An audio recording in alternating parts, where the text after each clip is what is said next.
नमस्कार दोस्तों, स्वागत है आपका हमारे चैनल मिस्टर घोष पर। आज रात एक पुरानी हवेली में कुछ दोस्तों का छोटा सा ग्रुप बैठा है और वो एक दूसरे को अपनी सबसे भयावह और डरावनी कहानियां सुना रहे हैं। लेकिन जैसी ही वो कहानियां आगे बढ़ती हैं, कुछ अजीब और रहस्यमयी घटना घटने लगती है। क्या ये सब सिर्फ उनकी कल्पना है या कुछ और? क्या वो कहानियों में छुपी हुई सच्चाई उन्हें वहां अपनी जान के लिए तंग करने आएगी? आइए इस कहानी का हिस्सा बने और जाने कि आखिर उनके साथ क्या होता है। ये उतरते कार्तिक की एक ऊँघती हुई रात थी, जो अपने बीत जाने का ख्वाब देखना चाहती थी, पर नींद उसे अपने आचोश में लेने से चूक गई थी। वो राजस्थान का एक सुनसान हाईवे था, जो उस रात के बीत जाने के ख्वाब का हमराज था। उस रात ढाबे पर अब गिने चुने लोग ही बचे थे, जो वहां खुले में एक तसले के चारों ओर बिछी कुर्सियों और चारपाइयों पर बैठे थे। अश्लेष सावंत की नजर हाथ घड़ी पर पड़ी, जो पीले बल्ब की 40 वाट की पीली टिमटिमाती रोशनी में भी बखूबी अपना काम कर रही थी। चढ़ते जाड़े की इस रात का दूसरा पहर भी बीत चुका था। सर्दियां अभी कायदे से शुरू कहा हुई थी, पर दिन में हुई बारिश का असर था। फिर ये तो राजस्थान की रेतीली मरुभूमि की तासीर है, जो दिन में भले ही आग बरसाए, पर रात को ठिठुरा देने में इसे तनिक भी संकोच नहीं होता। इस तरह खुले में ठंड यूं भी ज्यादा महसूस होती है। अश्लेष ने कंबल को और कसकर लपेट लिया। भाई साहब, हमेशा मैं ही सुनाऊंगा क्या कहानी, आज आप सुनाओ ना। राजस्थानी मिश्रित हिंदी बोलता जागिरा तब तक तसले में बलती आंच के और करीब सरक आया था। अश्लेष ने उसकी ओर देखा। शोलों की आंच से उसका पका हुआ चेहरा चमक रहा था। उसके बाएं कान में पहनी हुई मुर्की की चमक पर अश्लेष की नजर जाकर टिक गई, जो उस रोशनी में उसका ध्यान खींच रही थी। उसके चेहरे पर टिकी जागिरा की निगाहें सवालिया थी, और अश्लेष जानता था उसकी मुराद। चेन स्मोकर साला। अपने पैकेट को आगे कर वो मुस्कुराते हुए बुदबुदाया, जिसमें अब सिर्फ 3 सिगरेट बची थी।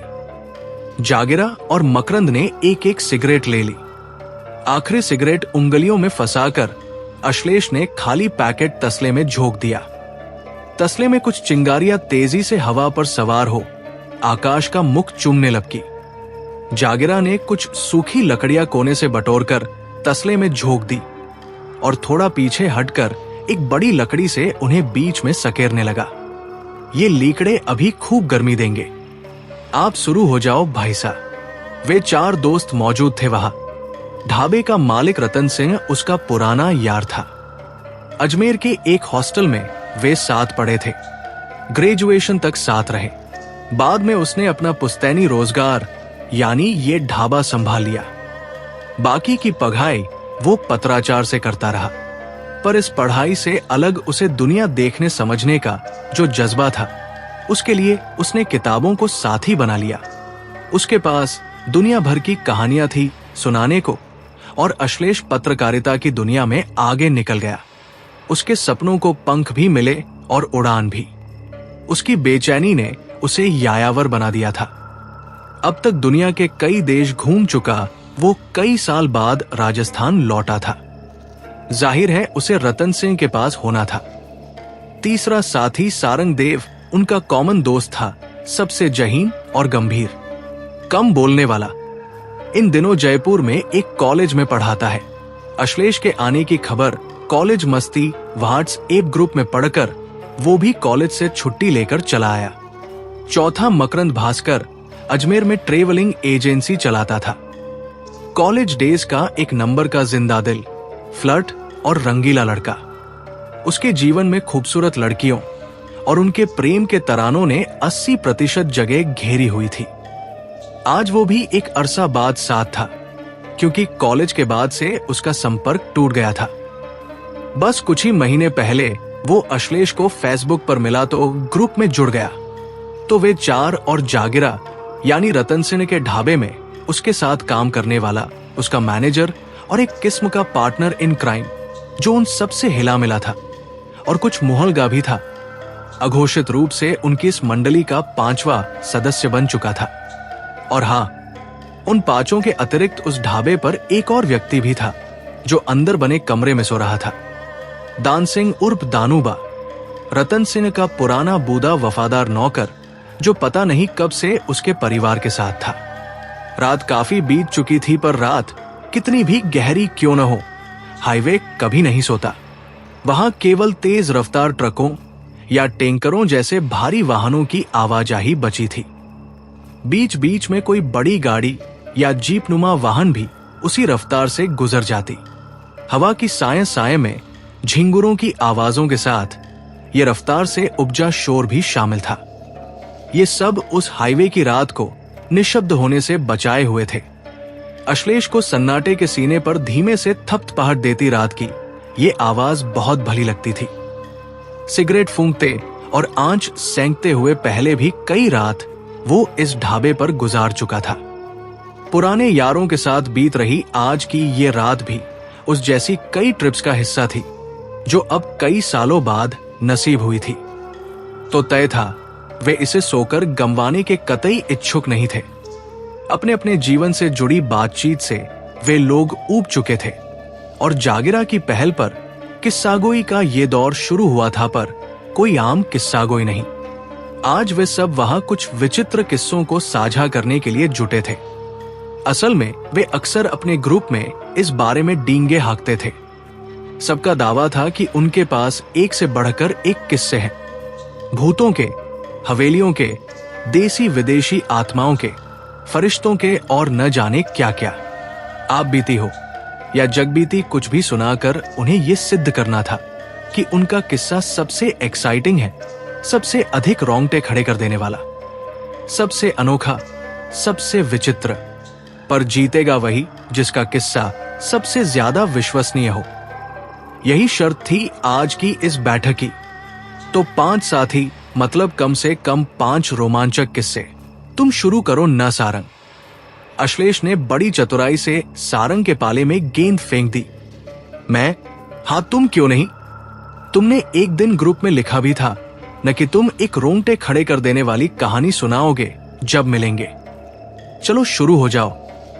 सारंग समूह का जीनियस और सबसे गंभीर व्यक्ति था।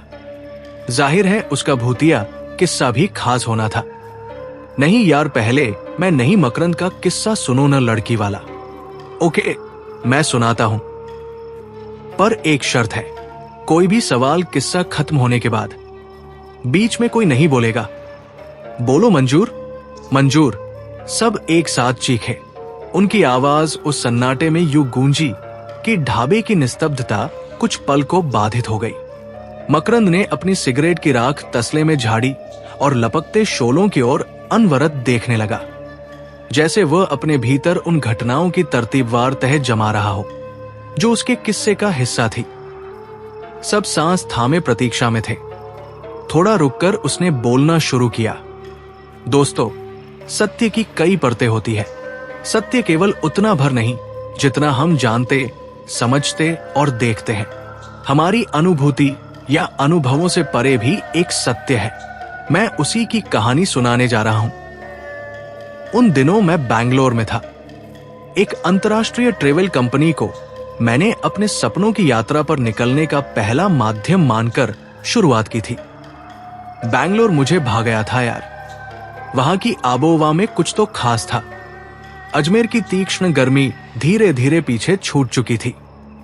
यहां सब नया था। नया शहर, नया ऑफिस, नए कलीग्स और हाँ, नई नई लड़कियां भी। कुल मिलाकर सब शानदार। मुझे बैंगलोर में 11 महीने बीत चुके थे। मैंने खूब मेहनत की, अच्छी तरक्की की और कंपनी को खासा मुनाफा भी कराया। सब कुछ बढ़िया चल रहा था। इधर कुछ महीनों से मुझे आसपास के अन्य शहरों में होने वाली मीट्स के लिए भी जाना पड़ता था। मुझे लॉन्ग ड्राइव का क्रेज था। ड्यूरेशन अगर कुछ घंटों का हो तो मैं अपनी कार ले जाना पसंद करता था और मजे से म्यूजिक सुनते सुनते सफर तय करता। इस बीच कोई कलीग साथ होता तो रास्ता और भी मजे से कटता था। ये सर्दियों के दिन थे। ऐसी ही एक अर्जेंट मीट के लिए बॉस को जाना था। उनका जाना कैंसिल हो गया तो मुझे तिरुपति निकलना था। सारी फ्लाइट्स बुक थी। 2 दिन का टूर था। मेरे साथ मेरा पकाऊ कलीग वेंकट रेड्डी भी जाने वाला था, पर एन वक्त पर उसका जाना कैंसिल हो गया था। तो मैंने चैन की सांस लेकर तय किया मैं अकेले निकल जाऊंगा। तभी बॉस की कॉल पर मैं उनके केबिन में गया। मुझे बताया गया कि मैं अकेले नहीं जा रहा हूं, मुझे अपने साथ मिस रिद्धिमा कृष्णन को भी ले जाना है। मिस रिद्धिमा कृष्णन, वही न सर जिनके बारे में आपने बताया था 1-2 दिन बाद हमारी ब्रांच ज्वाइन करने वाली है। हाँ वही। She was not feeling well so she will join after this meet. तुम उन्हें पिक कर लेना। यहां नहीं है तो रात में अकेले जाते थोड़ा हेजिटेंट फील कर रही होगी। मैंने बोल दिया है यू विल अकंपनी हर। अब ये तुम डिसाइड करो टैक्सी करनी है या फिर। सर कुछ और डिटेल भी बताते रहे कि वो कहां मिलेगी मुझे, और कई बातें, पर मेरा मूड तो लड़की शब्द सुनकर ही हरा हो गया था। बढ़िया सफर कटेगा बेटा मकरंद सुंदर हमराही के साथ। सुंदर, मेरे अंतर्मन में एक सवाल ने सिर उठाया तो मैंने उसे टाल दिया। हाँ, इतना सुंदर नाम है तो लड़की भी सुंदर ही होगी। खैर तय समय पर मैं गाड़ी लेकर निकल चुका था। मेरी नजर रास्ते के साइड में थी। जो जगह बॉस ने बताई थी उससे कुछ पहले ही रोड पर मुझे वो नजर आई। अमावस की काली रात थी, पर गाड़ी की हेडलाइट की रोशनी में मैं साफ देखने की कोशिश कर रहा था। करीब जाने पर मैंने गाड़ी रोककर शीशा नीचे गिराया। करीब 24-25 साल की लड़की थी। उसने काले रंग की लेदर की जैकेट, काली डेनिम जीन और लॉन्ग बूट्स पहने हुए थे। बाल कंधे तक कटे थे पर कुछ बिखरे हुए थे। सबसे अजीब बात यह थी कि उसने हाथ में बड़ा सा टेडी बियर लिया हुआ था। उसने हाथ का इशारा किया। करीब जाने पर मैंने सिर बाहर निकालकर पूछा, मिस रिद्धिमा कृष्णन फ्रॉम 7 सीज। उसने सिर हिलाया और आकर गाड़ी में बैठ गई। Hi Miss Riddhima, I am a Makarand Bhaskar. मैंने कनखियों से देखते हुए हाथ बढ़ाया, पर वो फिर से सिर हिलाकर फीकी सी मुस्कान देकर अपने टेडी को सहेजने में लगी रही। इसे पीछे रख दीजिए। आपका बैग? मुझे हैरत हुई, उसके पास कोई बैग या सूटकेस कुछ नहीं था। मेरा लैपटॉप खराब हो गया है और मैं कहीं बाहर से आ रही हूं। घर नहीं जा पाई, वहीं से अरेंज कर लूंगी। मेरी एक दोस्त है वहां, ये टेडी उसी के लिए लिया। पहली बार उसकी आवाज सुनी। अजीब बात थी, वो मेरे करीब बैठी थी पर लग रहा आवाज कहीं दूर से आ रही है। उसकी आवाज में गजब का ठहराव और ठंडापन था। अमूमन बैंगलोर में सर्दी नहीं होती, पर जाने क्यों मुझे हल्की सी ठंड लगने का एहसास हुआ। ऐसे जैसे एकाएक गाड़ी का टेम्परेचर कुछ गिर गया हो। मैंने चेक किया, शीशा बिल्कुल बंद था। बाहर से कोई हवा भी नहीं आ रही थी। मैंने चुपचाप गाड़ी स्टार्ट की और सामने सड़क की ओर देखने लगा। अपने नाम की तरह वो वाकई सुंदर थी, बहुत सुंदर। मेरी कल्पना से कहीं अधिक दिलकश और हसीन। खूबसूरती हर रंग में मेरी कमजोरी थी। सुंदर तस्वीरें, सुंदर फूल और सुंदर लड़कियां। तुम लोग तो जानते हो यार, खूबसूरत लड़कियों पर जान छिड़कता था मैं। तो मैं खुश था और मन ही मन अपनी इस खूबसूरत हमराही के लिए बॉस को थैंक यू कहने लगा। यूं मेरे कड़क बॉस भीतर से एक सहृदय इंसान थे और समय समय पर उनकी सहृदयता के दर्शन होते रहते थे, पर इस बार उन्होंने छप्पर फाड़ कर दिया था। दिल की बात बताओ तो मुझे खुदा का कोई परिश्ता लग रहे थे। ये सोचकर तो मुझे और भी अच्छा लग रहा था कि रिद्धिमा जल्दी ही मेरी कलीग भी बनने वाली थी। उस समय रात के करीब 11 बजे थे और हाईवे एकदम खाली था। गाड़ी ने स्पीड पकड़ ली थी। म्यूजिक स्टीरियो ऑन करने से पहले मैंने पूछा। उसने कोई जवाब नहीं दिया। न हां न ना, बस चुपचाप विंडस्क्रीन को घूरती रही। झूठ नहीं कहूंगा यार, उसकी इस प्रतिक्रियाहीनता पर एक पल को मेरा दिल मायूस हो गया। ओ एम जी, ऐसी खामोश हमसफर के साथ 6-7 घंटे कैसे कटेंगे? मतलब पूरी रात। मैंने धीमा म्यूजिक लगा दिया। इससे पहले किस ब्रांच में थी आप? कुछ देर बाद बात शुरू करने की फिर एक कोशिश की मैंने। मुंबई में। संक्षिप्त से ठंडे उत्तर से उसने फिर वार्तालाप के पिटारे का ढक्कन बंद कर दिया। जिसमें से मुझे कुछ और बातों की उम्मीद थी। वैसे मैं बेसिकली अजमेर से हूं, फिर दिल्ली और फिर यहां। मेरा आशावाद इतना प्रबल था कि मैंने कोशिश छोड़ना गवारा नहीं किया। वो फिर चुप हो गई। कुछ देर म्यूजिक चलता रहा और इस खामोश सफर में खामोशी गाड़ी में अपनी रियासत पूरी तरह जमा चुकी थी। तभी एक नया गाना शुरू हुआ तो आश्चर्यजनक रूप से उसकी ठंडी और एकरसता से भरी गंभीर पर बेहद उदास आवाज गाड़ी में किसी अचंभे की तरह गूंजी। लेटेस्ट गानों में मुझे ये गाना बहुत पसंद है। लेटेस्ट? पर इस फिल्म को आए तो 3 साल बीत गए रिद्धिमा जी। वो सचमुच अजीब थी। ओह हाँ, पर 3 साल से मैंने कोई फिल्म कहाँ देखी। उसकी उदास दर्दीली आवाज में छिपे एक काश को मैंने फिर महसूस किया। सब पीछे छूट गया, सब कुछ। काश इस बार उसके दिशाहीन काश ने वाटी शच्ल अख्तियार कर ली थी। क्या वो मेरा मन पढ़ सकती थी? मैं चेहरे पढ़ सकती हूं। बिटवीन द लाइंस छिपा सूंघने की आदत है मेरी। वो मुस्कुराई तो लगा जैसे किसी ने मेरी चोरी पकड़ ली। आप चॉकलेट लेंगी? बात बदलते हुए मैंने डैशबोर्ड से निकालकर एक चॉकलेट उसकी ओर बढ़ाई। मैंने कप का छोड़ दिया।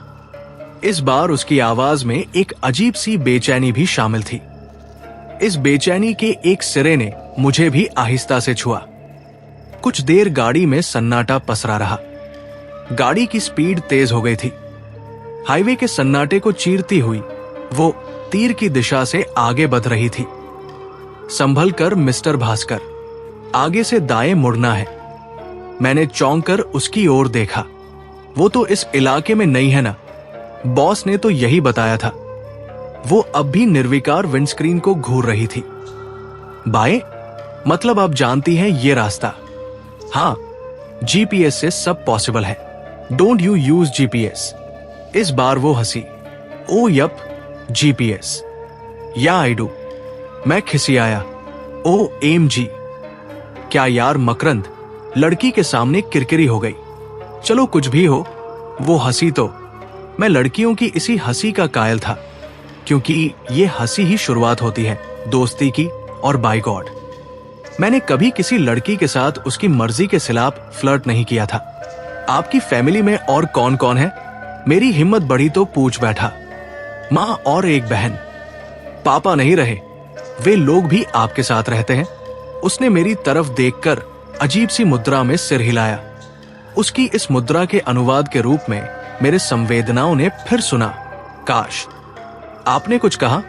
दूसरे छोर पर छाई चुप्पी जैसे एक बंद दरवाजा थी, जिस पर दस्तक करता मेरा सवाल अलक्षित सा रह गया। वो चुप थी और मुझे लग रहा था मैं तामख्वाह पर्सनल हो रहा हूं। पर इस बोरियत का क्या करूं? और उस पर मेरा ये बातूनी स्वभाव। कंट्रोल मकरंद, कंट्रोल। मैं खुद से कह रहा था, पर कंट्रोल हो तब ना। पता नहीं क्यों पर आप कुछ परेशान लग रही है। घर में सब ठीक है ना? मैंने खुद को कहते सुना। हम ठीक ही है। आपकी इस ब्रांच में एक लड़की के साथ कोई एडजस्टमेंट वाली प्रॉब्लम तो नहीं ना? मतलब आप बॉस या अदर कलीग्स? I mean. वो कुछ कहते कहते रुक गई। अटपटा सा लगा उसका सपाट सवाल, थोड़ा बेबाक भी। मुझे लगा वो कहना कुछ और चाह रही थी और कह कुछ और रही थी, जैसे उसके मन में कोई उथल पुथल चल रही थी। यूं मैं समझ सकता था एक लड़की की उलझन को। एक्चुअली नए शहर के नए माहौल में, नए ऑफिस में एडजस्टमेंट बिठाने की टेंशन तो होती ही होगी ना। अरे यू डोंट वरी, ऑफिस में कोई प्रॉब्लम नहीं होगी आपको। हमारे यहाँ सब मस्त है, माहौल बहुत अच्छा है और बॉस थोड़े कड़क जरूर है, पर है एकदम नारियल के मापिक। मतलब बाहर से कड़क और अंदर से नरम। देखिए ना, आपकी परेशानी को जानकर तुरंत मुझे आपको लेने भेज दिया। जी हाँ, वो तो है। उसने गहरी सांस ली। जमकर काम लेते हैं। काम के मामले में बहुत डिसिप्लिन्ड, डेडिकेटेड और एक नंबर के खड़ूस। Otherwise he is a gentleman. खासतौर पर महिलाओं के प्रति तो उनका रवैया बहुत सम्मानजनक है। मैंने कल्पना की कि राहत का एक रंग उसके भाव शून्य चेहरे पर पल भर को उतर आया। दरअसल एक और बात के लिए टेंस हूं मैं। जी, वो मेरी बहन। जी, क्या हुआ आपकी बहन को? उसकी सगाई हो गई है, अरेंज्ड, पर वो लड़का ठीक नहीं है उसके लिए, तो आप उन्हें रोकिए ना। पता नहीं वो ये सब मुझे बता रही थी। मेरे मन में फिर गूंजा, अजीब लड़की। मेरी आवाज उस तक पहुंचती ही कहा है। उसके डूबते स्वर ने मुझे फिर चौंकाया। जी, वो, मेरा मतलब उसे लगता है ऐसा बिल्कुल नहीं है। वो समझती ही नहीं मेरी बात। आप उसे समझाइए ना। जी, मैं कैसे? I mean, मैं तो उन्हें जानता तक नहीं। कल जान जाएंगे। मेरा मतलब कभी जब मिले तो। और मां अपनी सेहत को लेकर 3 साल से लापरवाही बरत रही है, उन्हें समझना होगा कि बीत गया वक्त कभी लौटकर नहीं आता। वो अपनी ये अट्टी सी बात उसने अधूरी छोड़ दी और गाड़ी के बाहर देखने लगी। पर उसकी भर्राई आवाज से मुझे लगा उसके भावहीन चेहरे पर सजी 2 निर्विकार आंखें जरूर भीग गई थी। उसका अपना दुख मुझसे बांटने का ये प्रयास मुझे सहानुभूति होते हुए भी हैरत में डाल रहा है। आखिर हम पहली बात मिले थे। मिले हुए हमें समय ही कितना हुआ था। पता नहीं क्यों उसकी उपस्थिति और उसकी बातों में कुछ तो ऐसा असामान्य था जो मुझे कुछ परेशान कर रहा था। पर क्या, मैं रिकॉल नहीं कर पा रहा था। मुझे अजीब सी बेचैनी हो रही थी, कुछ ऐसा जैसा पहले कभी नहीं हुआ। पता नहीं क्यों। गाड़ी फिर कुछ देर ऐसे ही दौड़ती रही और सोचा तो मुझे लगा मैं खामख्वाह जजमेंटल हो रहा हूं। वो कुछ ज्यादा ही भावुक हो गई। शायद उसके परिवार से उसके कुछ कन्फ्लिक्ट्स रहे होंगे। वैसे भी कहते हैं न कि दुख बांटने से कुछ कम हो जाता है। खैर, हम लोग काफी रास्ता तय कर चुके थे। इस बीच खामोशियों से भरे कई अंतराल आए जब गाड़ी दौड़ती रही और म्यूजिक बजता रहा। इस बीच एक ढाबे पर गाड़ी रोककर मैं टॉयलेट गया, पानी भी पिया। थोड़ी कमर और टांगे सीधी करने के लिए कुछ मिनट बाहर खड़ा हुआ, पर मेरे इसरार के बावजूद वो यूं ही बैठी रही जैसे बस उसे तो इस सफर के खत्म होने की चिंता थी। मैंने चाय के लिए पूछा पर उसने ना में सिर हिला दिया। आखिरकार हम अपने डेस्टिनेशन पर पहुंच ही गए, यानी वो होटल जहां हमारे सेमिनार के लिए बुकिंग थी। होटल में घुसने से पहले वही बाहर रुक गई। उसने कहा कि उसकी दोस्त उसका इंतजार कर रही है। मैं चेक इन कर लूं, वो कुछ देर बाद मिलकर लौटेगी। सुबह होने को थी। रात भर की ड्राइविंग से मैं बेहद थका और उनींदा था, तो मैं रिसेप्शन से चाबियां लेकर सीधे अपने कमरे में गया और सो गया। जब मैं सोकर उठा तो मुझे रिद्धिमा का त्याल आया, पर मुझे मालूम न था उसका रूम नंबर क्या है। सोचा भी कि रिसेप्शन से मालूम करूं, पर लगा मेरा अतिरिक्त दिलचस्पी लेना उसे शायद पसंद ना आए। नाश्ते के वक्त डाइनिंग हॉल में मेरी निगाहें उसे ढूंढती रही, पर वो कहीं नजर नहीं आई। शायद वो सीधे सेमिनार में मिलने ही वाली थी। 11 बजे मेरी निगाहें सेमिनार हॉल में उसी को ढूंढ रही थी। वक्त हो गया था, पर उसका कहीं कोई अता पता नहीं था। पूछने पर मालूम हुआ वो तो आई ही नहीं। होटल रिसेप्शन पर बताया गया उसने चेक इन ही नहीं किया। मैं उसे लेकर चिंतित हो गया था। वो ठीक तो है ना?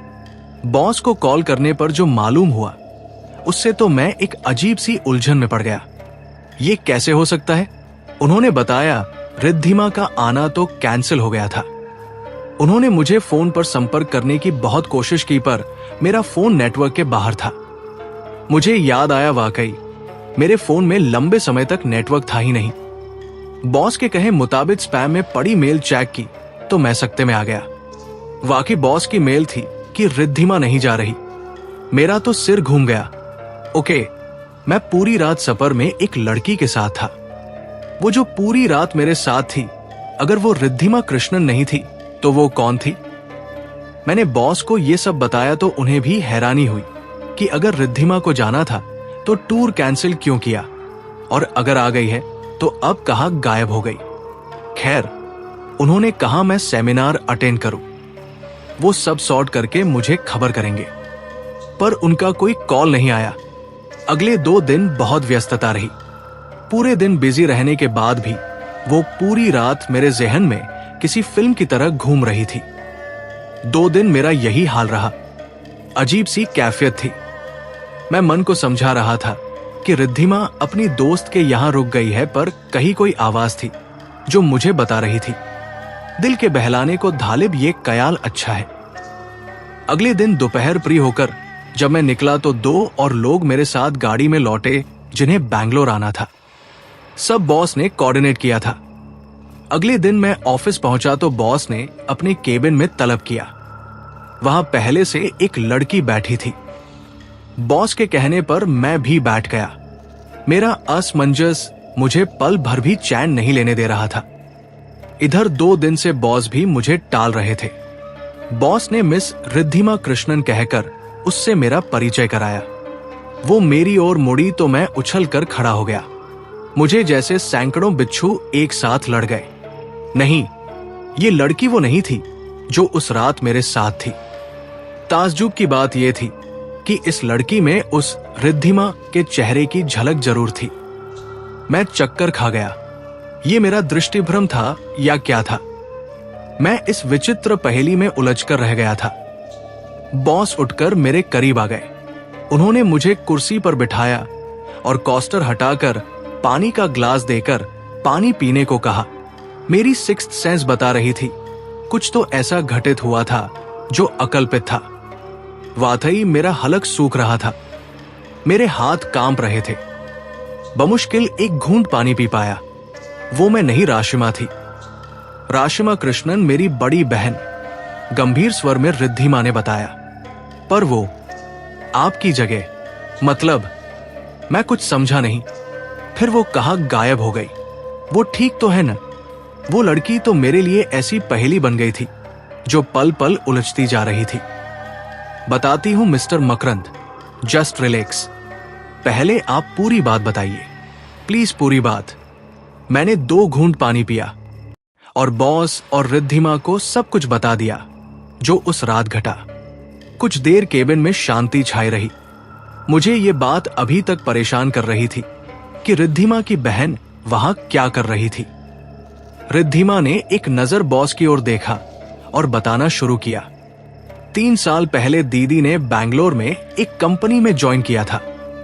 हम सब तब मुंबई में थे। दी यहां अकेली थी और एक पीजी में रह रही थी।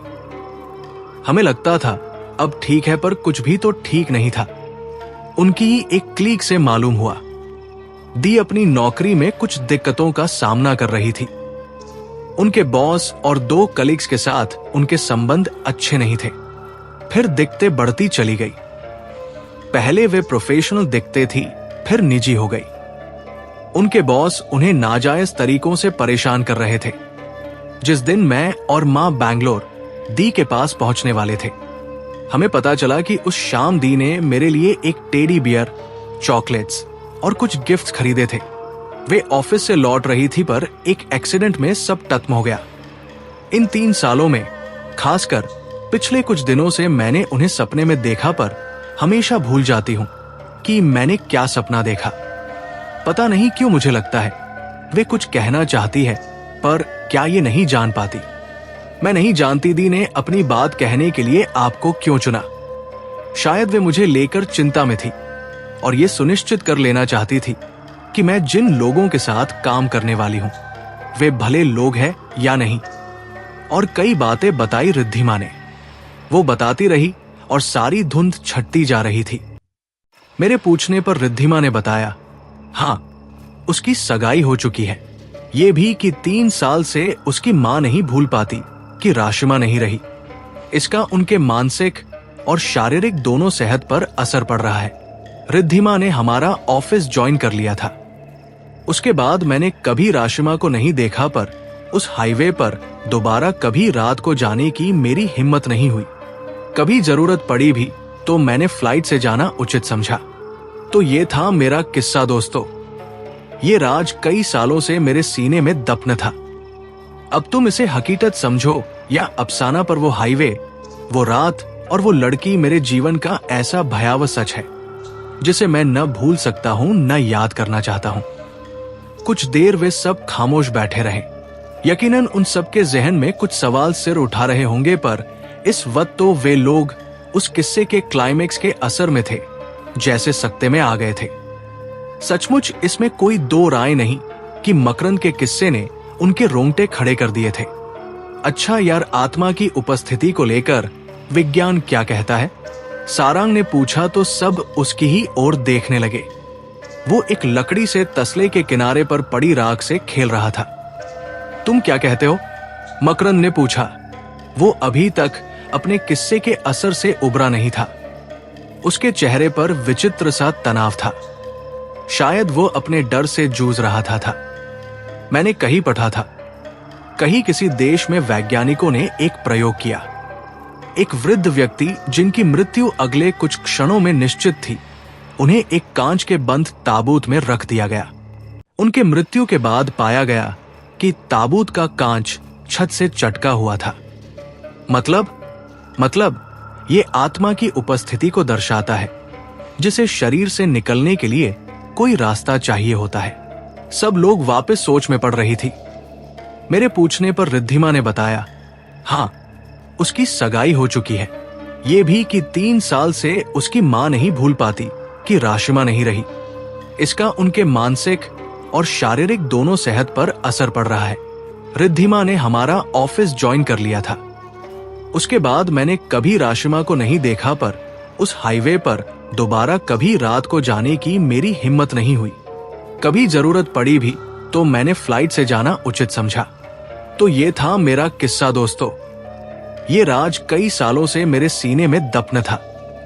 अब तुम इसे हकीकत समझो या अफसाना, पर वो हाईवे, वो रात और वो लड़की मेरे जीवन का ऐसा भयावह सच है जिसे मैं न भूल सकता हूं, न याद करना चाहता हूं। कुछ देर वे सब खामोश बैठे रहे। यकीनन उन सबके जहन में कुछ सवाल सिर उठा रहे होंगे, पर इस वक्त तो वे लोग उस किस्से के क्लाइमेक्स के असर में थे, जैसे सकते में आ गए थे। सचमुच इसमें कोई दो राय नहीं कि मकरंद के किस्से ने उनके रोंगटे खड़े कर दिए थे। अच्छा यार, आत्मा की उपस्थिति को लेकर विज्ञान क्या कहता है? सारंग ने पूछा तो सब उसकी ही ओर देखने लगे। वो एक लकड़ी से तसले के किनारे पर पड़ी राख से खेल रहा था। तुम क्या कहते हो? मकरंद ने पूछा। वो अभी तक अपने किस्से के असर से उबरा नहीं था। उसके चेहरे पर विचित्र सा तनाव था। शायद वो अपने डर से जूझ रहा था। मैंने कहीं पढ़ा था, कहीं किसी देश में वैज्ञानिकों ने एक प्रयोग किया। एक वृद्ध व्यक्ति जिनकी मृत्यु अगले कुछ क्षणों में निश्चित थी, उन्हें एक कांच के बंद ताबूत में रख दिया गया। उनके मृत्यु के बाद पाया गया कि ताबूत का कांच छत से चटका हुआ था। मतलब ये आत्मा की उपस्थिति को दर्शाता है, जिसे शरीर से निकलने के लिए कोई रास्ता चाहिए होता है। सब लोग वापस सोच में पड़ गए। कुछ किस्से का असर था, कुछ उस रात के उस माहौल का कि किसी ने कोई बहस नहीं की। जबकि अगर दिन रहा था या कोई और समय होता तो सब बहस में उलझ जाते। असल में पहले ही किस्से ने वो माहौल बना दिया था जो उनकी इस बैठक को एक अलग ही फेज में ले गया था। यही रोमांच उन्हें यहां तक लेकर आया था और वे अपने मकसद में पूरी तरह कामयाब भी रहे थे। पर अभी तो महज शुरुआत थी। इस रोमांचक यात्रा अभी कई मोड़ आने थे। अब तुम्हारी बारी है जागिरा। चलो तुम सुनाओ अपना किस्सा, और हाँ, हिंदी में सुनाना। रतन सिंह ने नया सिगरेट का पैकेट निकालकर सबकी ओर बढ़ाया। मेरा किस्सा तो बहुत डरावना है भाई जी। एक बार फिर नए किस्से की बारी थी। सबने अपनी अपनी सिगरेटें सुलगा ली। ये आगे बढ़ने का समय था, यानी अगला रोमांचक किस्सा, और सब जागिरा की ओर देख रहे थे। क्या कहते हो भाई साहब? एक एक कप चाय हो जाए। असल बात यह थी कि गर्मा गर्म चाय पीने का मन तो सबका कर रहा था, पर किस्सा भी सुनना था और किस्से की तलब चाय की तलब पर भारी पड़ गई। लिहाजा चाय पीना थोड़ी देर के लिए मुलतवी हो गया और तय ये हुआ कि पहले सब जागिरा का किस्सा सुनेंगे, चाय उसके बाद। अगले ही पल वे सब वहां बैठे जागिरा का किस्सा सुन रहे थे। भाई साहब, कुछ बातें सोच की सरहद से यूं पार चली जाती है कि दिल और दिमाग उलझन में पड़ जाते हैं। दिल मानता है पर दिमाग तुरंत अपना ऐतराज दाखिल करता है। पर आप मानो या न मानो, जो गुजर जाता है उसे न तो पहले जाना जा सकता है और न बदला जा सकता है। ये बात मेरे बचपन से जुड़ी है। बात उन दिनों की है जब हम एक गांव में रहते थे। असल में एक गांव के करीब ही एक शहर से आए एक सेठ जी ने एक मिल शुरू की, जहां मेरे पिताजी को चौकीदारी का काम मिल गया था। उसी मिल के पिछवाड़े में कामगारों की रिहायशी जगह पर एक घर हमें रहने को भी मिल गया। हमारा ये छोटा सा 2 कमरे का घर बहुत सुंदर था। बरामदे में मां ने अपनी रसोई जमा ली थी। इससे पहले पिताजी शहर में और हम अपने गांव में रहते थे, पर मैं खुश था कि अब हम सब साथ उस गांव में रहेंगे। पिताजी की बहुत याद आती थी। मैं हमेशा दुआ मांगा करता था कि हम साथ रहें, और जब मेरी ये दुआ कबूल होने का समय आया तो गर्मी की छुट्टियां चल रही थी। छुट्टियों के बाद ही मेरा वहां के स्कूल में दाखिला कराना तय किया गया। तब तक मैं अपने नए साथियों के साथ मौज मारता। हरिया, जगनिया, लाला, रमेश, बूली और कई साथी बन गए थे मेरे मन नए ठिकाने पर लगने लगा था, और मुझे खुश देखकर मां भी बहुत खुश रहने लगी थी। इधर गांव में शहरीकरण पांव पसार रहा था और गांव धीरे धीरे कस्बा बन रहा था। सस्ती जमीन और सस्ती मैन पावर, एक उद्योगपति को इससे बेहतर जगह और क्या मिलती। इससे गांव वाले भी खुश थे। परिवारों के बढ़ने के साथ जमीन के बंटवारे होते चले गए तो गांव वाले भी कब तक खेती और जमीन पर अपने सपनों का बोझ डालते। नौकरी ही अगला विकल्प था। मेरी उम्र तब कोई 11 साल रही होगी। 5वीं की परीक्षा पास कर चुका था। घर के चारों ओर बड़ी हरियाली थी। उस घर के ठीक सामने थोड़ी दूर पर अमराई थी, जहां दिन भर बच्चों का जमघट लगा रहता। छुट्टियां जो चल रही थी, सब मिलकर धमा चौकड़ी मचाते और माली चाचा के आते ही ऐसे गायब हो जाते जैसे गधे के सिर से सींग। हमारे घर के ठीक पीछे की ओर कुछ दूरी पर एक शिव मंदिर था। मंदिर के दाहिने हिस्से में भी जमीन के एक छोटे से हिस्से पर कुछ पेड़ लगे थे, पर वहां लोग कम ही जाते थे। वो हिस्सा गांव से बाहर पड़ता था और लगभग वीरान वीरान पड़ा रहता। जाना तो दूर, कोई वहां झांकता भी नहीं था। उन्हीं दिनों की बात है। मैं खेलकर थक चुका था। मां ने दोपहर में अमराई में जाने को मना किया और घर में ही रहने की ताकीद की। उस दिन मां बरामदे में बनी रसोई में कुछ काम कर रही थी। मुझे याद है वे कच्ची कैरियों से मेरे लिए आम का छुंदा यानी मीठा अचार डाल रही थी। दूसरे बच्चों की देखा देखी मैं भी अक्सर अमराई से उनके लिए कच्ची कैरी अमराई से बटोर कर लाता। कभी वे चटनी बनाती तो कभी साग। उनके बनाए छुंदे का तो मैं दीवाना था। तो उस रोज मैं कमरे में बिस्तर पर चित्र कहानियों वाली कोई किताब पढ़ते पढ़ते सो गया। एकाएक मुझे लगा कोई मुझ पर झुका हुआ है। मैंने आंखें खोली तो मुझे 2 लाल आंखें नजर आई। मैंने देखा वो एक मेरी ही उम्र का लड़का है, जो हवा में उल्टा लटका हुआ मुझ पर झुका है। उसकी आंखों से मानो आग बरस रही थी। उसने अपना एक हाथ मेरी ओर बघाना शुरू किया। चले जाओ यहां से, तुम्हें जाना होगा। फुसफुसाहट से भरा एक डरावना परिपक्व पुरुष स्वर मेरे कानों में गूंज रहा था, जैसे कोई और भी था जो मेरे बहुत करीब था। मैं जोर से चीख मारकर बाहर की तरफ दौड़ा और मां से चिपट गया। मां ने मुझे गोद में भरकर पुचकारा। उन्होंने मुझे मीठा अचार चखने को कहा, पर मेरा बिल्कुल भी मन नहीं था। उन्हें लगा सपने में डर गया हूं मैं, पर मुझे अच्छी तरह से याद था यह सपना नहीं था। मैं थर थर कांपते हुए कुछ बड़बड़ा था। मेरा माथा बुखार से तप रहा था और मां गायत्री मंत्र जपते हुए मुझे काढ़ा पिला रही थी। उस दिन से एक शुरुआत हुई उन विचित्र बुरी घटनाओं की। इसके बाद से कुछ न कुछ अजीबोगरीब मेरे साथ घटने लगा। सब गड़बड़ होने लगा। सब अच्छा भला होता कि मेरी किताब अपने आप हवा में उछलकर नीचे गिर जाती। मां के घड़ी लगाए कपड़े जमीन पर गिरे अस्त व्यस्त मिलते। एक दिन कोने में रखी सुराही भी अपने आप टूटी मिली। मां को इसमें या तो मेरी शरारत नजर आती या लापरवाही।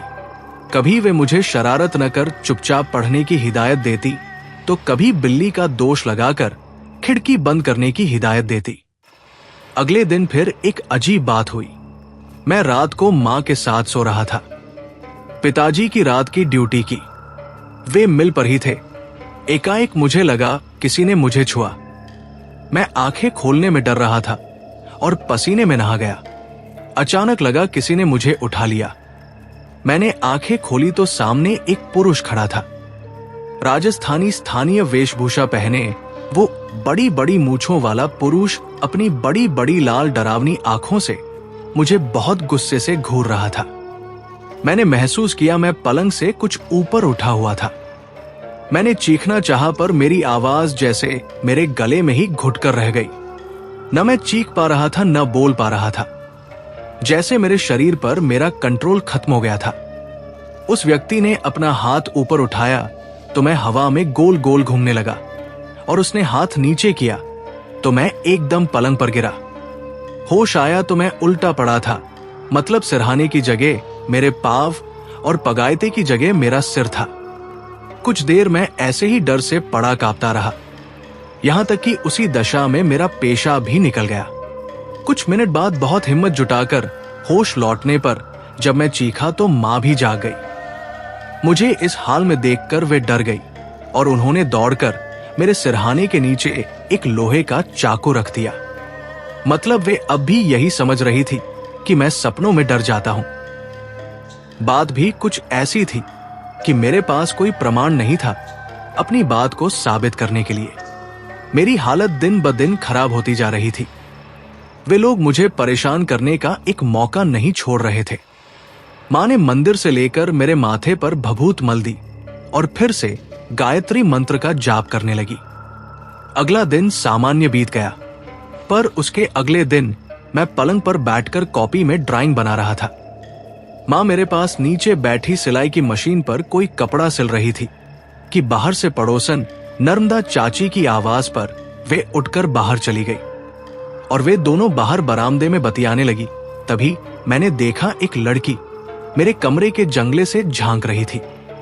मुझे देखकर हैरानी हुई कि इस लड़की को मैंने न तो कभी आसपास देखा न अमराई में कभी देखा। उसने इशारे से मुझे बुलाया और खिड़की खोलने को कहा। मुझे अच्छे से याद है कि मैं जाना नहीं चाहता था, पर मैं जैसे किसी सम्मोहन में उठकर जंगले के पास चला गया और खिड़की खोल दी। बाहर जो देखा उसे देखकर मेरे होश गुम हो गए। मैंने देखा वो लड़की और वही पहले दिन वाला लड़का दोनों हवा में लटके गोल गोल घूम रहे थे। मैं जोर से चीख मारकर बेहोश हो गया। होश आया तो मां की गोद में था। पिताजी का चिंतित चेहरा मुझ पर झुका था। वे मेरे सिर पर हाथ फेरकर पूछ रहे थे मुझे क्या हुआ। सारी बात सुनने के बाद मां बहुत चिंतित हो गई। पिताजी को भी अभी तक लगता था मैं कहानियां बना रहा हूं, पर मां को लग रहा था कुछ तो है। तभी पास खड़ी नर्मदा चाची ने उनके कान में कुछ कहा तो उनका चेहरा डर से पीला पड़ गया। वे चाची के साथ मंदिर चली गई। पिताजी मेरे पास बैठे मुझे हौसला दे रहे थे। अगले दिन सुबह हमारे यहाँ मंदिर के बड़े पंडित जी आए। घर में घुसते ही उन्हें जैसे कोई आभास हुआ और वे विचित्र सी भाव भंगिमा से चारों ओर देखने लगे। हंस आलती पालथी मारकर उनके सामने जमीन पर बैठ गए। कुछ देर मेरे सिर पर हाथ रखकर उन्होंने कुछ मंत्र पढ़े, फिर ध्यान लगाकर बैठ गए। एक झटके से आंखें खोलकर वे एकटक मेरी ओर देखने लगे। क्यों बेटा, क्या तुम कभी मंदिर के पास वाले बगीचे में गए थे? बड़े ही गंभीर स्वर में वे पूछ रहे थे। नहीं तो हाँ, एक बार गया था। जब हम गेंद से खेल रहे थे तो गेंद बगीचे में चली गई थी, तो मैं लेने बगीचे में गया था। मैंने याद कर बताया। फिर क्या हुआ था? याद करो बेटा, पूरी बात बताओ। फिर मैं ढूंढ रहा था पर मुझे गेंद कहीं दिखाई नहीं दी, पर गेंद मिलनी जरूरी थी। मैं डर गया था अगर गेंद लेकर नहीं लौटा तो मेरे साथी गुस्सा हो जाएंगे और मुझे नहीं खिलाएंगे अपने साथ। मैंने खूब ढूंढा तो गेंद मुझे कोने में पीपल के पेड़ के नीचे पड़ी दिखी और मैं उठाकर ले आया। ये सब सुनकर पंडित जी के चेहरे के भाव बदलने लगे। उनके त्रिपुण लगे माथे पर चिंता की लकीरें उभरने लगी। वे आंखें बंद करके गहरी सोच में डूब गए। वे कुछ देर ध्यान में ऐसे ही बैठे रहे। फिर एक झटके से उन्होंने अपनी आंखें खोल दी। उनका चेहरा और अधिक गंभीर होता चला गया। उनके चेहरे पर जो विचित्र से भाव थे, जिन्हें देखकर मां सहम गई थी। हम सब डर गए थे। ओए, मुझे इसी बात का शच था, शच नहीं बल्कि पक्का यकीन है। वो क्या पंडित जी? डरते हुए पिताजी ने पूछा, और हम सबने उनके चेहरे पर अपनी नजरें गड़ा दी। मेरी उम्र इतनी नहीं थी कि किसी खतरे को भांप पाता। किसी अनिष्ट की आशंका का मुझे कोई एहसास नहीं था, पर कुछ गलत हुआ। मुझसे इतना मैं जरूर समझ गया था। पर क्या अनर्थ हुआ था मुझसे? उस शापित पेड़ पर आत्माओं का वास है। कख क्या? अब की बार तो पिताजी भी डर गए थे। हाँ भैरव सिंह जी, 10 साल पहले इसी घर में एक परिवार रहता था। पति, पत्नी और 2 बच्चे। एक दिन पत्नी बीमार हुई और चल बसी। पत्नी की मृत्यु ने पूरे घर को हिलाकर रख दिया। उसके धम को वे लोग नहीं झेल पाए। इसके बाद पूरे परिवार यानी पिता और बच्चों ने पेड़ से लटककर आत्महत्या कर ली थी। उन्हीं की आत्मा यहां इस घर में विचरण करती थी। वो इस घर में तो क्या, आसपास भी किसी को रहने नहीं देते थे। गांव वाले उनके डर के मारे यहां फटकते भी नहीं थे। सबने गुहार लगाई तो मैंने एक बहुत कठिन अनुष्ठान किया। मैंने उन्हें कैद करके उस पेड़ पर बांध दिया था। इतने वर्षों से ये घर बंद पड़ा था। लोग भी भूलने लगे थे। आजकल के बच्चों को तो ये सब शायद मालूम भी नहीं। इधर मिल बनने के बाद ये जगह भी फिर आबाद हो गई। पेड़ के चारों ओर मंत्र सिद्ध सूत की बाड़ थी, जो उनकी हद थी। आपके छोरे ने गेंद ढूंढने के लिए उस हद को ही तोड़ दिया और वे आजाद हो गए। अब उन्हें ये घर चाहिए। अपनी कैद से वे बहुत क्रुद्ध है, इसीलिए उनका उत्पात शुरू हुआ है। पता नहीं आगे क्या होने वाला है। मैं तो सुनते ही समझ गया था। इसी बात का डर था। शिव शिव, इब के होगा पंडित जी। म्हारा छोरा नादान है, कोई तो उपाय कर जो, म्हारे छोरे को बचा लीजो। मां ने पंडित जी के चरणों में धोख लगा दी। पिताजी भी हाथ जोड़कर प्रार्थना करने लगे। उन दोनों का चेहरा भय से पीला पड़ा हुआ था। वे इतना डरे हुए थे कि उनके पास दुनिया भर की दौलत भी होती तो मुझे बचाने के एवज में पंडित जी के चरणों में डाल देते। मैं थर थर कांप रहा था। मेरी आंखों से आंसू बह रहे थे। उनकी देखा देखी मैं भी हाथ जोड़कर पंडित जी के चरणों में गिर गया। पंडित जी ने ध्यान लगाकर सब पता लगा लिया था। उन्होंने पुरुष की आत्मा से वार्तालाप करने की कोशिश की, पर उन्हें सफलता नहीं मिली। वे समझ गए थे इस बार मामला इतना आसान नहीं, पर उन्होंने धीरज नहीं खोया। इधर नर्मदा चाची के माध्यम से ये बात धीरे धीरे पूरे गांव में फैल चुकी थी। गांव में दहशत का माहौल था। 2 तरह के लोग थे, जो इस घटना के बारे में जानते हैं, और दूसरे वे जो जानने को इच्छुक थी। सब हमारे घर की ओर दौड़ पड़े। वहां काफी लोग जमा हो गए।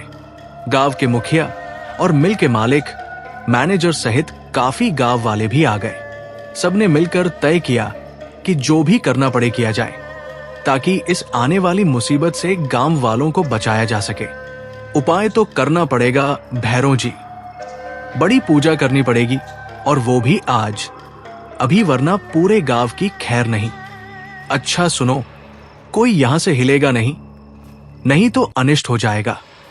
मैं देख रहा हूं वे आत्माएं बड़ी क्रोधित है। अपनी कैद का बदला वे सबसे लेना चाहती है। कहते हुए पंडित जी ने सिंदूर या रोली से एक बड़ा सा घेरा बनाया, और हम सब उस घेरे में हाथ जोड़कर बैठ गए। अपने झोले से निकालकर पंडित जी ने बहुत सा सामान सामने रखकर एक वेदी बनाई और पूजा करने लगे। वे जाने कौन कौन से मंत्रों का पाठ तेज स्वर में करते हुए हवन में कुछ डालते जा रहे थे। ऐसा लग रहा था उस घेरे के बाहर तूफान आया हुआ है, जिससे भीषण तांडव चल रहा था कमरे में। पर हम हाथ जोड़कर, सांस रोककर, चुपचाप आंखें बंद किए बैठे रहे। पूजा काफी देर तक अनवरत चलती रही। लग रहा था हवा का कोई भारी दबाव हमारे इर्द गिर्द भंवर बनाए घूम रहा है। वो हम तक आने की पुरजोर कोशिश तो कर रहा है, पर हम तक पहुंच नहीं पा रहा। बहुत देर ये सब चलता रहा। पंडित जी एक क्षण को भी न रुके। फिर एक तेज आवाज हुई, जैसे कोई धुआं सा हवा को चीरते हुए पंडित जी के हाथ के पात्र की ओर बढ़ा और उसमें समा गया। पंडित जी ने अपने बड़ी फुर्ती से हाथ के पात्र को ढक्कन लगा दिया। सब बिना बोले चुपचाप सब देख रहे थे। पंडित जी मंत्रोच्चार करते रहे। उसके बाद उन्होंने उस पात्र को उसी बगीचे के निर्जन से कोने में जमीन में कहीं गहराई में गाड़ दिया। उन्होंने एक बड़े से कच्चे सूत को शायद अभिमंत्रित किया और सिंदूर में लिपटे उस सूत्र को उसी बगीचे के उस हिस्से में बाड़ के चारों ओर बांध दिया। बगीचे के द्वार पर हमेशा के लिए एक दीवार चुनकर ताला लगा दिया गया। अब की बार मैंने पक्का इलाज कर दिया है। अब वे कभी तुम्हें परेशान नहीं करेंगे, बल्कि गांव में किसी को परेशान नहीं कर पाएंगे। पर बेटा, तुम भी इधर उधर धक्के मत खाया करो और इसे अपने से कभी अलग नहीं करना। तुम्हें कभी डर नहीं लगेगा। और हां, आज के बाद मंदिर के पास के उस बगीचे में तो झांकना भी नहीं। मेरे गले में एक रक्षा सूत्र पहनाते हुए पंडित जी ने समझाते हुए कहा और मैंने हामी में अपना सिर हिला दिया।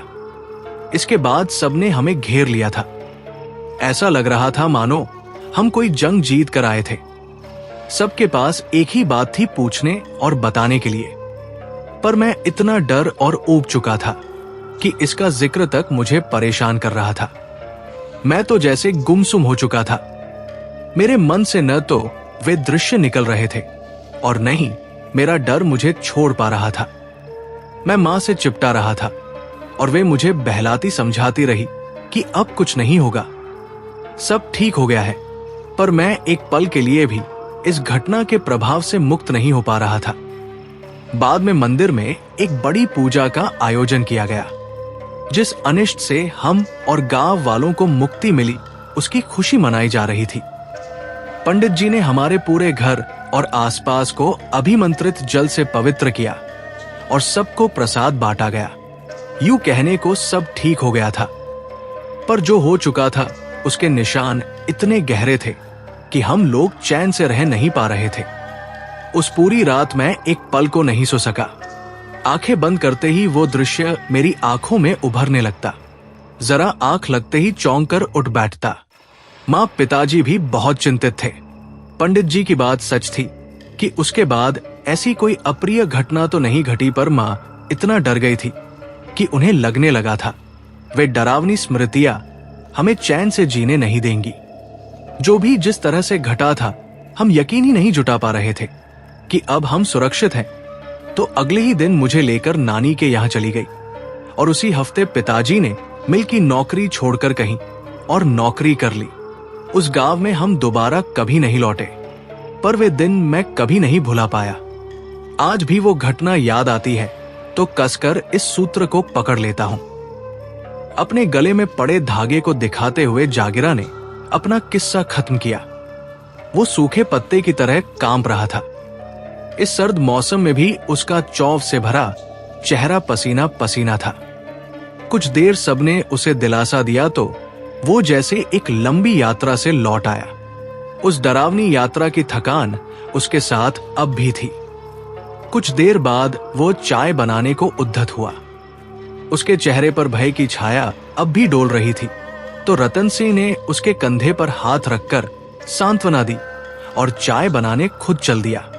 थोड़ी वे लोग चुपचाप चाय सुड़कते रहे, पर जहां वे पांचों हो वहां ज्यादातर चुप्पी नहीं टिक सकती। तो अब शम्मा ए महफिल अब सारंग के सामने थी। मतलब ये कि अगला किस्सा सुनने की बारी उसकी थी। सबकी निगाहें सारंग की ओर थी। सारंग ने जल्दी से अपनी चाय का बड़ा सा घूंट भरा और अपने किस्से को शुरू करने लगा। यारो, ये कहानी मेरी तो नहीं है, पर जिनकी ये कहानी है मैं तुम्हें उनका परिचय बाद में दूंगा। बोलो मंजूर? मंजूर, सब एक साथ चिल्लाए। तो कहानी गोवा के एक गांव से शुरू होती है, जहां नारियल के झुरमुट से घिरी हरियाली की गोद में मिसेस डिसूजा का सुंदर सा कॉटेज और उससे लगता एक छोटा पर बेहद प्यारा सा बगीचा है। गोवा के उस प्यारे से गांव में एक खूबसूरत सी सुबह क्या आप नास्तिक हैं आंटी डिसूजा? क्यों तुमको ऐसा क्यों लगता है डियर एना? वो आपको कभी चर्च जाते नहीं देखा, संडे प्रेयर के लिए भी नहीं। आई मीन आप गॉड, डेविल, एंजल इस सबको नहीं मानती हैं? आप एथियस्ट ना? एना अक्सर ऐसे प्रश्नों के साथ अपनी जिज्ञासा की गेंद होले से मिसेस डिसूजा के पाले में सरका देती है। उसका काम केवल यही समाप्त नहीं होता था। गेंद अब भी उसी के अधिकार क्षेत्र से बंधी रहती थी, जिसके एक सिरे से छोटे बड़े कई प्रश्नों की सीरीज मिसेस डिसूजा की प्रतीक्षा कर रही होती है। डायरी लिखती मिसेस डिसूजा होले से मुस्कुराई। उन्होंने कलम एक तरफ रखी, डायरी को धीमे से बंद किया और अपने सुनहरे चश्मे के फ्रेम को नाक पर सरकाते हुए प्रति प्रश्न किया। पहले ये बताओ, आज तुम स्कूल क्यों नहीं गई? अरे, ये मेरे प्रश्न का उत्तर तो नहीं, तनिक रूठने का अभिनय करते हुए एना ने फिर पूछा। बताइए ना, क्या आप मानती है गॉड को? तब तक मिसेस डिसूजा फ्रिज में रखा केक निकाल चुकी थी। उन्होंने एक बड़ा सा पीस प्लेट में रखा और एना के सामने रख दिया। मेरा पसंदीदा पाइनएप्पल केक। ओह, तो आप ब्राइब देना चाहती हैं ताकि मैं सवाल न पूछूं। My right? No cheating aunty D'Souza. No my child, no bribe, no cheating, it's cake. तुम्हारा favourite pineapple cake with a topping और cherry. Okay, tell me sweetie. सवाल अभी पूछा तुम, और केक तो मॉर्निंग में बनाया ना, तो ब्राइब कैसे हुआ? तुम केक खाओ, तुम्हारे सवाल का जवाब भी मिलेगा। मिसेस डिसूजा ने ग्लास में जूस उड़ेलते हुए एना के सामने रख दिया और डाइनिंग टेबल पर रखी चीजों को संवारने लगी।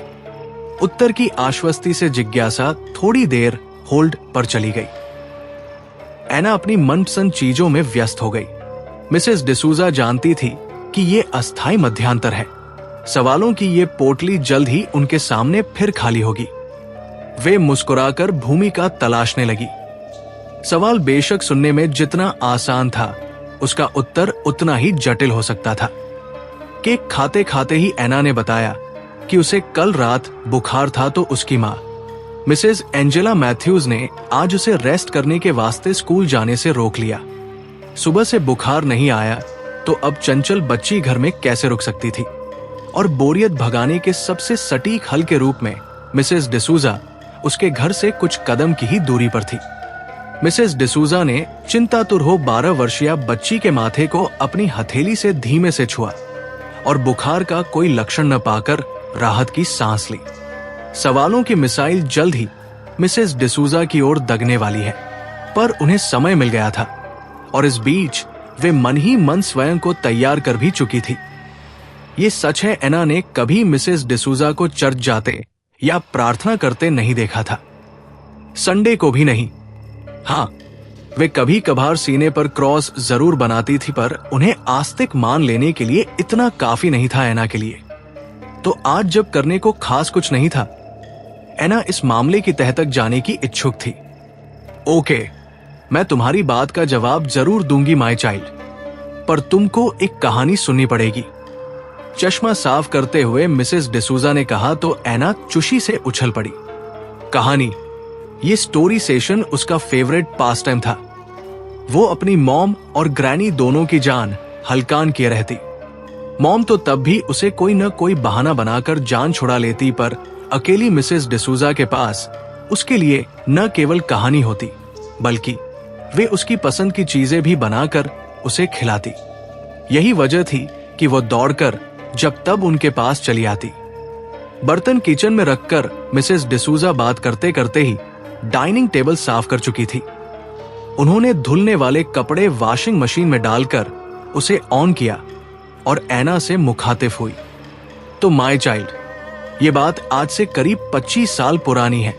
इतनी ही उम्र उस लड़की की भी थी जिसकी ये कहानी है। जेनी, घुंघराले बाल और दूधिया रंगत वाली वो लड़की कुछ साल से दिल्ली जैसे शहर में एक टाइपिस्ट की नौकरी कर रही थी। घर में उसके अलावा अगर कोई था तो उसकी ओल्ड ग्रैनी, जिन्हें वो बहुत प्यार करती थी, पर प्यार से पेट नहीं भरता है। पेट भरने के लिए काम चाहिए और काम के लिए उसे शहर जाना पड़ता, ग्रैनी को छोड़कर। वो ग्रेनी से इतना प्यार करती थी कि उन्हें छोड़ने का मन न होता उसका। पर मजबूरी हर काम करवा लेती है, तो एक दिन जेनी को जाना होगा। इस बात के लिए ग्रेनी उसे मानसिक रूप से तैयार कर रही थी। जेनी अपने गांव से इतना प्यार करती थी कि हरियाली, बारिश और बीच वाले अपने गांव और ग्रेनी को छोड़ने का ख्याल अक्सर उसे उदास कर देता। फिर एक दिन जेनी अपनी एक दोस्त शैला के पास दिल्ली चली आई। इतने बड़े शहर में पैर जमाने को काम जरूरी था, इसलिए जेनी ने अपनी दोस्त शैला की मदद से अपनी ट्रेनिंग के बेस पर एक नौकरी तलाश करने की मदद मांगी और उस जैसी ज़हीन लड़की को जल्द ही एक प्राइवेट फर्म में नौकरी मिल भी गई। जेनी एक ट्रेंड टाइपिस्ट थी, मेहनती भी थी। उसने जमकर मेहनत की और जल्दी ही ऑफिस का क्लर्की वाला सब काम सीख लिया। सब ठीक हो गया और जब उसे लगा कि वो सेटल हो सकती है, तो शहर में अपने पांव जमाकर जेनी ने गांव से दादी को भी बुला लिया। अब न दादी अकेली रही नहीं जेनी, दोनों साथ थी और खुश भी। एना बहुत ध्यान से सारी कहानी सुन रही थी। उसके एक्सप्रेशन से लग रहा था उसे कहानी में पूरी दिलचस्पी है। उसकी दिलचस्पी कहानी के अगले हिस्से में बनी हुई थी। उससे जानना था कि आगे क्या हुआ। इधर सेमी ऑटोमेटिक मशीन में एक राउंड पूरा हो चुका था। मिसेस डिसूजा ने कपड़े ड्रायर बकेट में खंगालने के लिए डाले। जेनी का सक्सेस मंत्र था हार्ड वर्क, तो वो मेहनत से कभी जी नहीं चुराती थी। यही मेहनत और जज्बा तो था उसके पास। इसी मेहनत के आधार पर उसे अपनी जगह बनानी थी। ये दिसंबर के शायद पहले हफ्ते की बात है। दिल्ली में हल्की गुलाबी ठंड वाला मौसम बड़ा खुशगवार होता था उन दिनों। दिन में जहां हल्की धूप सुहानी लगने लगती थी, शाम होते ही धुंध की चादर पूरे वातावरण को ढक लेती थी। उस रोज सूरज डूबने की तैयारी कर चुका था। यूं यही दिन भर की ड्यूटी से उबा हुआ था वह। जेनी जल्दी काम निपटा रही थी। यूं तो उसकी उंगलियां तेजी से कीबोर्ड पर चल रही थी, पर निगाह बार बार कंप्यूटर की स्क्रीन से हटकर दीवार घड़ी पर चली जाती थी। वो समय की बहुत पाबंद थी, वक्त पर अपनी टेबल पर मौजूद होती थी, लेकिन वर्क प्रोफाइल कुछ यूं था कि छुट्टी का वक्त फिक्स नहीं हो पाता था। वैसे भी सर्दियों में 6 बजते बजते अंधेरा घिर आता था। 2 बस बदल कर घर आना होता था, क्योंकि उसके ऑफिस से घर खासा दूर पड़ता था। उस पर दिल्ली जैसे महानगर का ट्रैफिक, जो उन दिनों किसी बड़ी मुसीबत से कम नहीं होता था। उसने नोट पैड पर अगले दिन के जरूरी काम लिखे और अपना बैग संभालने लगी। तभी पियोन ने आकर जरूरी असाइनमेंट का पर्चा थमा दिया। कागजों पर उसके साइन भी जरूरी थे, लिहाजा खिड़की से बाहर अंधेरे को निहारते हुए उसने बेमन से बैग वापस टेबल पर रख दिया। एना को समझ नहीं आया था कि उसके सवाल का जेनी की कहानी से क्या संबंध है, पर उसने धैर्य से कहानी सुनना तय किया, क्योंकि वो जानती थी कि मिसेस डिसूजा उसके सवाल को यूं ही नहीं टाल सकती। जरूर आगे कुछ न कुछ ऐसा जरूर होने वाला है जिसका संबंध उसकी जिज्ञासा से हो सकता है, तो पूरी कहानी तो सुननी ही होगी ना। इधर मिसेस डिसूजा ने कपड़े बास्केट से निकाल लिए थे। एना ने कपड़े बाहर गार्डन में टंगी रस्सी पर सूखने के लिए डालने शुरू कर दिए। मुस्कुराते हुए मिसेस डिसूजा ने उसकी अधीरता और उसके इशारे को समझा और फिर कहानी शुरू कर दी। काम खत्म होते होते 1 घंटा और गुजर गया। जब तक कागजात पूरे हुए, एक्साइज रजिस्टर में एंट्री की और बिल पास किया, तब तक 1 और घंटा गुजर गया। अब जल्दी से जेनी बाहर निकलने लगी तो उसकी सीनियर मिसेस अयर ने इशारा किया, रुको, टाइम देखो। देखा तो वाकई घड़ी 8:15 बजा रही थी। घर पहुंचाने में अभी करीब 1.25 घंटा और लगता। उसने सामने देखा तो पियोन गोविंद उसके इशारे की प्रतीक्षा में था। उसके इशारे पर वो तेजी से बाहर भगा और अंधेरे में गुम हो गया। थोड़ी देर बाद गोविंद ऑटो के साथ लौटा। गोविंद को हिदायत थी ऑटो वाले का हुलिया और नंबर नोट करे। ऑटो में बैठते हुए जेनी ने देखा ड्राइवर एक बुजुर्ग सरदार जी थे। दरमियाना कद, गंभीर चेहरा और चेहरे पर अनुभव की आड़ी तिरछी लकीरें बता रही थी कि उनकी उम्र कोई 60 के आसपास रही होगी। ऑटो में बैठकर उसने चलने का इशारा किया। गंतव्य तो पियोन ने समझा ही दिया था। बाहर रात पूरी तरह गहरा चुकी थी। थकान अब सुकून की तलाश में थी, पर वो देर होने पर हुई परेशानी सुकून को आने कहा देती थी। ठंड लगने पर जेनी ने बैग से शाल निकला और कसकर लपेट लिया। उसकी मुस्तैद निगाहें रास्ते पर थी। तभी मायापुरी चौक आ गया। उसने रेड लाइट से सीधे ही रामा रोड की ओर से निकलने के लिए कहा। सरदार जी ने सर हिलाया और उसके बताए शॉर्टकट पर ऑटो दौड़ा दिया। रामा रोड के इंडस्ट्रियल एरिया में ज्यादातर फैक्ट्रियां और दफ्तर बंद हो चुके थे। रोड बेहद सुनसान था, कोई ट्रैफिक नहीं। ऑटो से घर पहुंचाने में बमुश्किल पौन घंटा लगता था। जेनी जब भी लेट होती थी इसी रास्ते से जाती थी। समय और किराया दोनों की बचत हो जाती थी। ऑटो रफ्तार से दौड़ रहा था कि अचानक उसका संतुलन बिगड़ने लगा। इससे पहले कि जेनी कुछ समझती, जोरदार आवाज और एक झटके के साथ एक गोल चक्कर की पटरी पर चढ़कर ऑटो एकाएक रुक गया। जेनी बुरी तरह घबरा गई। बेटा जी, ब्रेक फेल हो गए थे, बाल बाल बचे। उसने सुना। जेनी का कलेजा मुंह को आ गया। उसने धड़कते सीने पर क्रॉस बनाया और सरदार जी को भी शुक्रिया कहा कि उन्होंने इस मुश्किल घड़ी में धैर्य और अनुभव से ऑटो को संभाल लिया। सरदार जी ने उसे दूसरा ऑटो लेने की सलाह दी और खुद ऑटो को धकेलते हुए ले जाने लगे। दूर दूर तक आदम न आदम की जात। जिस सुनसान सड़क के गोल चक्कर और चौराहे पर वो खड़ी थी, वहां ना कोई बस आती थी और ना ही ऑटो। अचानक अखबार में छपी बुरी खबरें उसके इर्द गिर्द घूमने लगी और मन किसी अनहोनी की आशंका से भर गया। फिर क्या हुआ? ऐना के चेहरे पर भी तनाव पसरा हुआ था। एक लड़की सुनसान सड़क पर बिल्कुल अकेली। मतलब कहानी बड़े ही दिलचस्प मोड़ पर थी। होना क्या था? एक मुसीबत से निकली अब दूसरी मुसीबत सामने थी। क्या करे, कहा जाए? इधर सरदार जी भी ऑटो धकेलते हुए जा चुके थे। तभी दाई ओर की सड़क से एक और ऑटो आता दिखाई दिया। जेनी की आंखें खुशी से चमक उठी। उसे लगा एक बंद हुआ तो दूसरा दरवाजा खुल गया। चलो मुसीबत तो टली। उसने हाथ के इशारे से ऑटो रोका और बिना कुछ कहे जल्दी से उसमें सवार हो गई।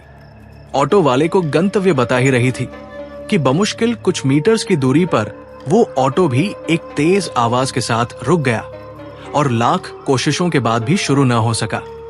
ये सब हो क्या रहा है? बार बार इतनी मिसहैपनिंग्स। जेनी डर के मारे कुछ सोच नहीं पा रही थी। दिमाग ने काम करना बंद कर दिया था और दिल जोरों से धड़क रहा था। अब तो चौराहा भी पीछे छूट चुका था। जेनी ने वहां खड़े रहने की बजाय आगे बढ़ना तय किया ताकि कुछ तो रास्ता तय हो। कितना कठिन समय था। यकीन मानो, इन चंद लम्हों में उसे अपने सारे डर याद आने लगे। बस 3 ही तो चीजों से डरती थी जेनी। नो माई लव, भूत, विच, चूहा, छिपकली, कोकरोच। शेर नहीं, जेनी के 3 डर थे। एक पागल आदमी, दूसरा कोई बेसुध शराबी और तीसरा क्या, आंटी डिसूजा। तीसरे डर के बारे में बाद में है ना, पहले ये सुनो। यू नो माई चाइल्ड, हम जिस चीज से सबसे ज्यादा डरते हैं, हमारे सबसे कमजोर और बुरे वक्त में उसी से 2-4 होना पड़ता है। दे से इट इज डेस्टिनी। और फिर जेनी का पहला और दूसरा डर दोनों उसके सामने थे। अचानक उसने कुछ ही दूरी पर सामने आते एक पागल से दिखने वाले भिखारी को देखा जो लड़खड़ाते हुए चल रहा था। शायद शराब ही पी हुई थी। उफ, इन्हें रोटी नसीब जो न हो जाने शराब कैसे मिल जाती है। जेनी बुदबुदाई। अगर वो करीब आया तो उसकी सांस ही रुक जाएगी। उसे लगा डर से कहीं मर न जाए, पर नहीं, उसे अभी और जीना था। वो अपने डर को काबू किए, सांस थामे, दीवार से लगभग चिपक कर खड़ी हो गई। वो लड़खड़ाता हुआ शराबी भिखारी उसे घूरते हुए सामने आ रहा था कि एकाएक वो एक बिल्ली में बदला और बिल्ली म्याऊं की आवाज के साथ उछली और अंधेरे में कहीं गायब हो गई। बस अब तो जेनी की जोर से चीख निकली, पर चीख जैसे घुटकर उसके हलक में फंस गई। वो जोर से कांप रही थी।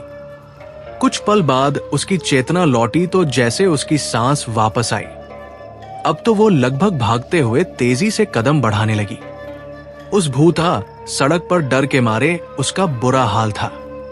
उसे बिल्कुल नहीं पता था अगले पल क्या होने वाला है, पर वो बिना कुछ सोचे तेजी से आगे बढ़ रही थी। एकाएक उसे पीछे से किसी व्हीकल के आने का एहसास हुआ। उसके बेचैन मन में फिर से उम्मीद जागने लगी। ओह, शायद कोई आ रहा है, शायद उसे मदद मिल जाए। उसने डरते हुए पीछे मुड़कर देखा तो दूर से एक लाइट दिखी। वो एक दुपहिया स्कूटर था। हालांकि जेनी अपने उसूलों की पाबंद थी और कभी भी किसी से लिफ्ट नहीं लेती थी, किसी अजनबी से तो बिल्कुल भी नहीं। लेकिन बुरे वक्त में सबसे पहले उसूलों के डगमगाने की ही घड़ी आती है। किसी बुरी अनहोनी की आशंका ने जेनी को ये करने पर मजबूर कर दिया और उस वक्त स्वतः ही किसी अदृश्य अनजान प्रेरणा से उसके दोनों हाथ मदद के लिए उठ गए। वो वेव कर रही थी कि दुपहिया उसके करीब आते हुए धीमा हुआ और पास आकर रुक गया। सवार ने हेलमेट लगाया हुआ, पर उसकी कदकाठी से जो जेनी ने महसूस किया वो ये था कि वो लगभग एक 27-28 साल का युवक था। लगभग हकलाते हुए जेनी ने पूछा, प्लीज हेल्प मी सर। आप कहाँ जा रहे हैं? आपको कहाँ जाना है और आप यहां? लड़के ने हैरानी से पूछा। वो, मेरे ऑटो के ब्रेक फेल हो गए और दूसरा ऑटो खराब हो गया। आप मुझे शास्त्री नगर के पास छोड़ देंगे? एक ही सांस में जेनी ने पूछा। शास्त्री नगर वहां से कुछ दूरी पर था, जहां से उसे कोई पब्लिक वाहन मिल सकता था। वैसे भी शास्त्री नगर चलता हुआ रोड, जहां पहुंचकर वो सुरक्षित हो सकती थी। उस युवक ने बताया उसे तो लक्ष्मी नगर जाना था। हाँ, वो उसे रामा रोड, यानी वो रोड जिस पर वे खड़े थे, पार कर आगे आने वाले फ्लाईओवर के पास छोड़ सकता है, क्योंकि वहां से उसे फ्लाईओवर पर ऊपर चले जाना है। डूबते को तिनके नहीं पूरी नाव का सहारा मिल गया था। लेकिन क्या उस अंजबी पर यकीन करना ठीक होगा? आशंकाओं से घिरी जेनी को स्कूटर पर बैठते ही ख्याल आया। फिर सोचा, स्कूटर ही तो है, यदि किसी अनहोनी अंदेशा भी हुआ तो आराम से कूद जाऊंगी, कुछ नहीं होगा। आप इत्मीनान से बैठ जाइए। जेनी हैरान थी, उसे मेरे मन की बात कैसे मालूम चली। खैर, मन ही मन आज वो ग्रेनी के गॉड को याद कर रही थी। स्कूटर हवा से बातें करने लगा। तुम पूछता था ना, जेनी का तीसरा डर रफ्तार यानी स्पीड थी। जेनी का तीसरा डर। तेज स्पीड में उड़ते स्कूटर पर बैठी जेनी ने अपने आंखें बंद कर ली। उसे लग रहा था उसकी धड़कन अभी रुकी। धड़कन नहीं, एक झटके से स्कूटर रुका। हैरानी से जेनी ने आंखें खोली। देखा महज कुछ ही मिनट में वे लोग फ्लाईओवर के पास थे। इतनी जल्दी? आज क्या हो रहा है? कुछ समझ नहीं आ रहा। खैर, यहां से उसका रास्ता अलग था, जेनी का अलग। उसने उसे मन से धन्यवाद दिया। अभी अंधेरे के कारण मिचमिचाती आंखें, जो स्पीड के डर से पहले बंद थी, अब रोशनी की अभ्यस्त हो रही थी। जेनी ने मुड़कर देखा, सामने कोई नहीं था। वो तेज रफ्तार स्कूटर गायब था। 2 मिनट असमंजस में पड़ी जेनी किनारे पर खड़ी सामने पड़े खाली रास्ते को घूरती रही, फिर चल पड़ी। रेड लाइट पर बस स्टैंड उसने ऑटो लिया। घर पहुंचते पहुंचते पूरे 10:15 बज चुके थे। उन दिनों न मोबाइल होता था, न घर पर फोन, तो ग्रेनी अलग परेशान थी। वे कब से दरवाजे और बरामदे का चक्कर काट रही थी। जेनी को सकुशल लौटा देख उनकी जान में जान आ गई। कॉफी की चुस्कियों के साथ जेनी ने ग्रेनी को सारी कहानी कह सुनाई, ठीक वैसे ही जैसे मैं तुम्हें सुना रही हूं। जानती हो ग्रेनी ने क्या कहा? उन्होंने गले में पड़े क्रॉस को चूमते हुए आंखों से छुआया और जेनी के हाथ अपने हाथ में लेते हुए कहा, तुम गॉड में, एंजेल में और डेविल में जास्ती बिलीव नहीं करता ना जेनी। अभी मैं तुमको बताएगा डियर। तुम बोलता है ना एक साथ इतना सब मिसहैपनिंग कैसे? इसलिए कि कोई बैड सोल यानी बुरी आत्मा तुम्हारे पीछे थी, और वो मैन जो तुमको लिफ्ट दिया वो गुड सोल था। कोई परिश्ता यानी एंजल जिसने तुमको उस सिचुएशन से निकालकर बाहर लाया। माय बेबी, सब गॉड का मर्जी है। उसकी मर्जी के बिना पत्ता भी नहीं हिलने को सकता। ओ ग्रेनी, स्टॉप इट नाउ, बस करो।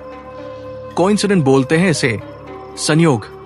संयोग से एक के बाद एक घटनाएं घटती रही, बस और कुछ नहीं। बोलकर जेनी अपने कपड़े बदलने चली गई। तो डियर एना, मैं मानती हूं कि घटनाएं घटती रहती हैं और हम इनसे गुजरते रहते हैं। इस दुनिया में जो कुछ भी घटता है हम उसे अपनी सुविधा के अनुसार कैटेगराइज्ड कर लेते हैं। ये अच्छा हुआ, ये गॉड ने किया, ओफो ये बहुत बुरा हुआ, ये डेविल ने किया, ये अचानक कुछ प्लीजेंट हुआ तो ये तो पक्का एंजेल नहीं किया। पर ये सब संयोग ही तो होता है कि घटनाएं घटती हैं और उनके घटित होने के बाद उनके परिणाम को लेकर हम उनके होने की कोई ना कोई वजह तय कर लेते हैं। Only our perception dear. जैसे उस दिन मेरे साथ घटा। कॉफी के लिए फ्रिज से दूध निकालते हुए मिसेस डिसूजा ने कहा, ओ माय गॉड, तो आप ही थी जेनी?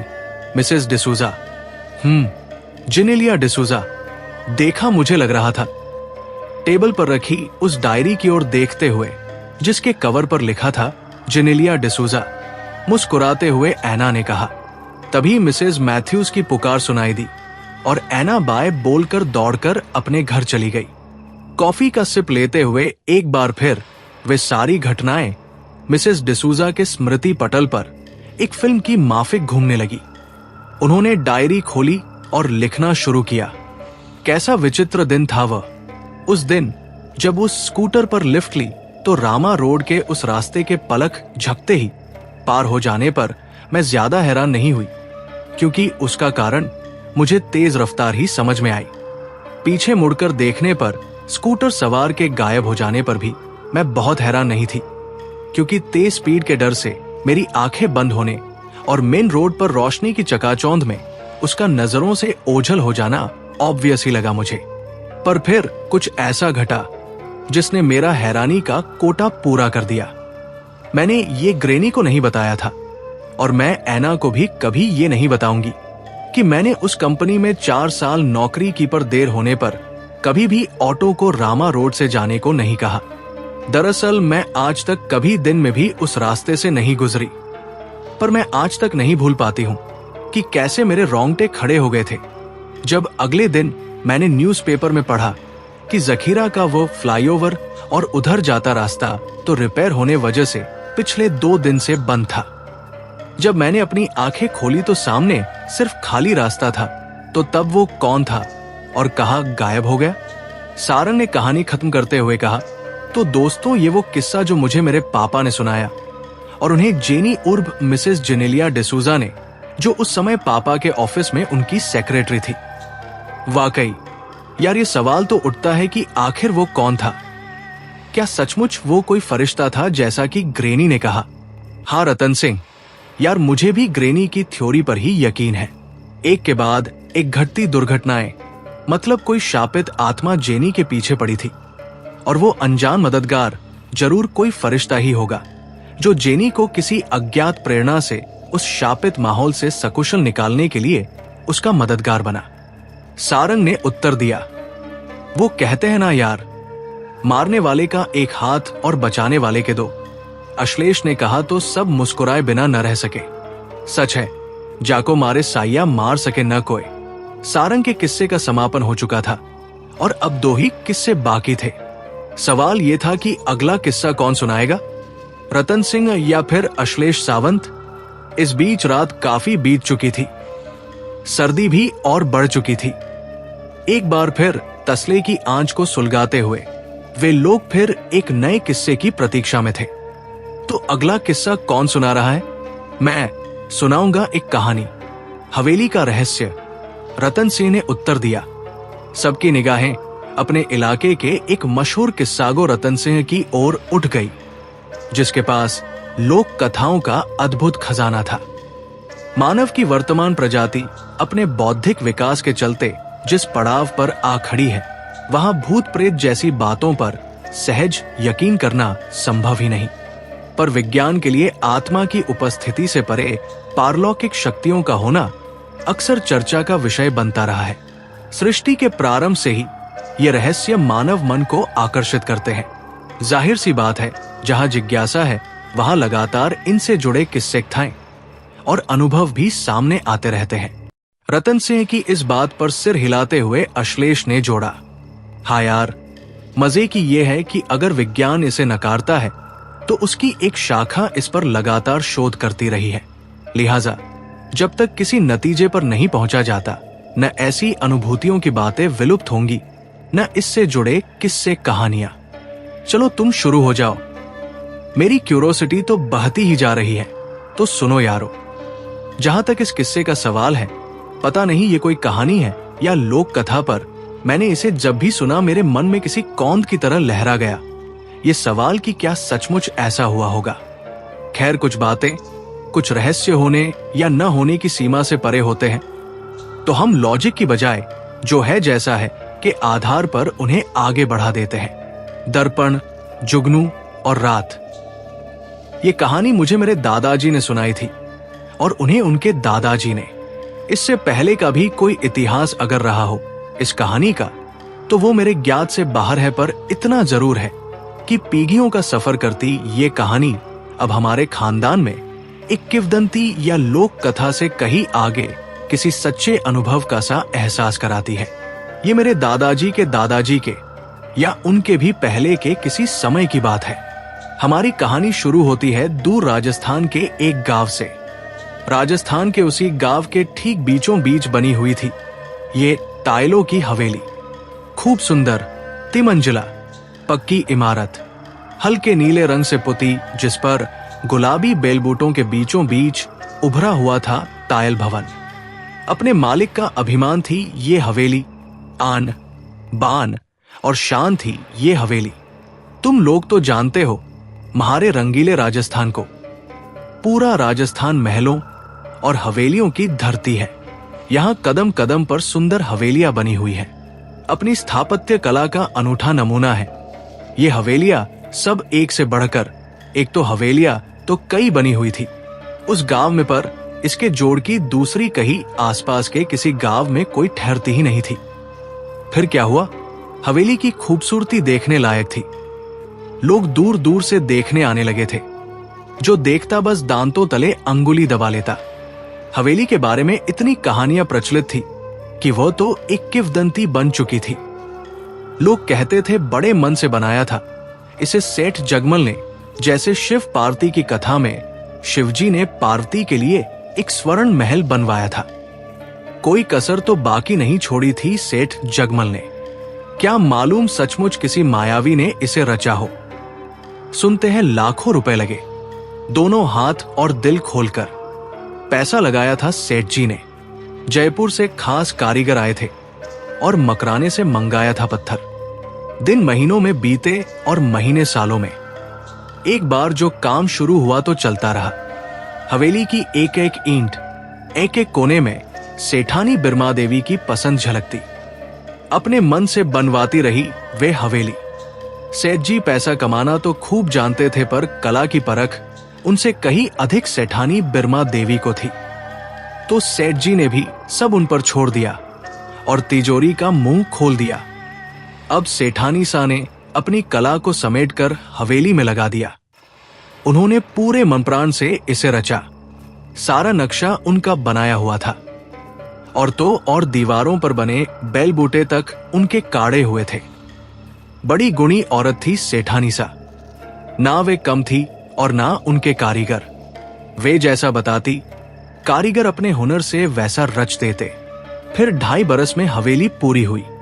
मानो अपनी आत्मा से रचाया सेठानी सा ने इस हवेली को कि इतनी सुंदर जैसे मुंह से बोलती हो। बताते हैं जब वो शुभ दिन आया तो पूरे विधि विधान और पूजा पाठ के साथ शुभ उत्सव हुआ। 5 गांव की दावत हुई थी। जहर पीर की रात जगाई गई और बड़ी शान से जोड़े से गृह प्रवेश हुआ था। हवेली में आते ही सेठानी ने अपनी पसंद के कारीगर बुलवाकर हवेली को सजाने में दिन रात एक कर दिया। यूं तो काठ के सुंदर पलंग, मेज, कुर्सी, चौकी, मूड़े सब बनवाए सेठानी ने, पर जो सबसे बड़ा शाहकार था उनकी कल्पना और खातियों बढ़इयों के हुनर का, वो था सेठानी सा के कमरे में लगा एक आदम का जराव दर्पण। आबनूस की लकड़ी से बना ये दर्पण बारीक कारीगरी का अनूठा नमूना था। इसमें खासतौर पर रंगीन पत्थर कुछ इस कोण से जड़े हुए थे। वे सामने बैठे व्यक्ति के चेहरे पर एक अनोखी आभा बिखेर कर उसे विशिष्ट बना देते थे। कैसा अद्वितीय शाहकार था कि हवेली की सुंदरता से मुग्ध व्यक्ति अगर दर्पण को एक बार देखता तो ठगा सा रह जाता। बद्रीनाथ से बुलाए गए एक बड़े ही शास कारीगर से बनवाए इस दर्पण में कई विशिष्टताएं थी। एक खासियत यह भी थी कि इसमें दिखाई देता प्रतिबिंब कोई प्रतिबिंब न लगकर कोई शानदार तस्वीर सा नजर आता था, जैसे बड़े से जड़ाव फ्रेम में कोई शानदार सी तस्वीर हो जो किसी आम आदमी के प्रतिबिंब को भी शाही पोर्ट्रेट का सा दर्शनीय बना देती। यूं दर्पण के बारे में तो भी कई बातें मशहूर थी, पर सेठानी ने अपने रौबीले प्रभाव से धीरे धीरे उन सब बातों को दबा दिया। ये सारे भेद ही थे। हाँ, लोग दबी जबान से उसकी दर्पण की बातें करते। सेठानी बिरमा देवी रूपसी तो थी, पर जब नहा धोकर उस दर्पण के आगे बिछी चौकी पर बैठकर सचती संवरती तो लगता किसी रियासत की महारानी सामने बैठी है। दर्पण की कारीगरी और उसकी अज्ञात जादुई शक्तियां उनकी सुंदरता में चार चांद लगा देती। बाकी समय सेठानी उस दर्पण पर एक झीने पर्दे का आवरण डालकर रखती थी। दर्पण तो और भी थे हवेली में, पर सेठानी को इसके अलावा कोई दर्पण सुहाता नहीं था, और जब इसके सामने बैठती तो दीन दुनिया से बेखबर हो जाती। उनका मन कभी भरता ही नहीं था। विशेषकर अमावस्या की रात सेठानी अपने कमरे में बंद हो जाती। ये उनकी विशेष पूजा का दिन होता था जिसमें कोई दखल नहीं डाल सकता था, सेठ जी भी नहीं। वे जाने देर तक कमरे में क्या और कैसी पूजा करती रहती। बखत के चक्के आगे सरक गए। समय न कभी रुका है न तब रुका। दोनों बच्चे बड़े हो गए। अब तो घर में बहुएं घर में आ गई, पर सेठानी सा जलवा फीका न पड़ा। ऐसे ही आज इतने बरसों बाद भी हवेली की शान में कोई फर्क नहीं आया था। साथ संभाल भी जीजान से कराती रही सेठानी सा। उनके प्राण तो अपनी गृहस्थी और उस हवेली में ही बसे हुए थे। फिर रामजी की माया ऐसी हुई कि एक अनहोनी घट गई। एक दिन बिरमा देवी एकाएक बुखार की चपेट में आई और उनकी हालत बिगड़ती चली गई। सेठ जी ने वैद्य हकीम खड़े कर दिए, पर किसी का वश न चला और उनका स्वर्गवास हो गया। जिस दिन सेठानी भगवान को प्यारी हुई सेठ जगमल ने मानो वैराग्य ओढ़ लिया। 2 दिन का बुखार और बैरन ऐसे नाता तोड़ गई जैसे कभी कुछ लगे ही ना थी। ना मन की कही, ना बतलाई, ना कोई वादा ना विदा, कहीं ऐसे भी कोई चला जाता है। सेठ जी मन की कभी किसी और से कहते ना थे, और जीवन संगिनी से अकस्मात ही बिछुड़ने के दुख ने उन्हें तोड़कर रख दिया। उनका मन इस दुनिया से ऊब गया। किसके लिए जिए सोच नहीं पाते थे। बिता समय रह रहकर याद आता। कोई पैदाइशी रईस ना थे सेठ जगमल।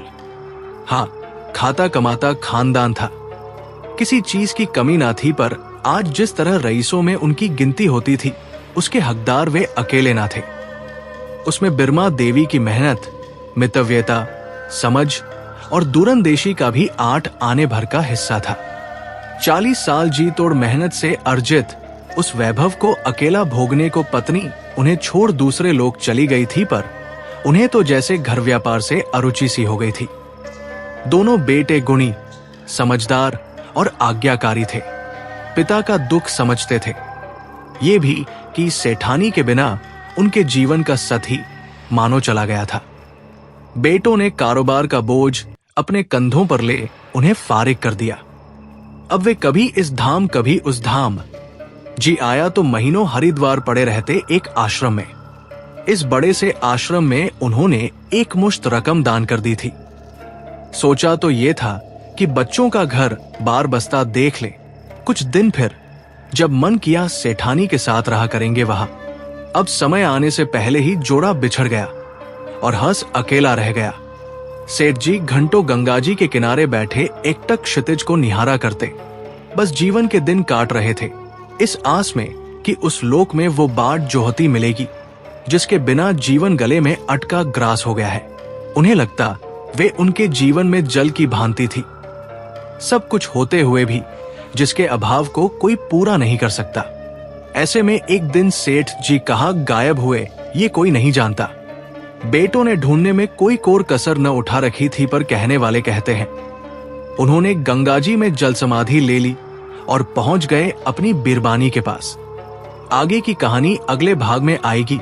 जब तक आप चैनल सब्सक्राइब कर दे और वीडियो को लाइक करना ना भूले, ताकि आगे आने वाली कोई भी वीडियो मिस ना हो।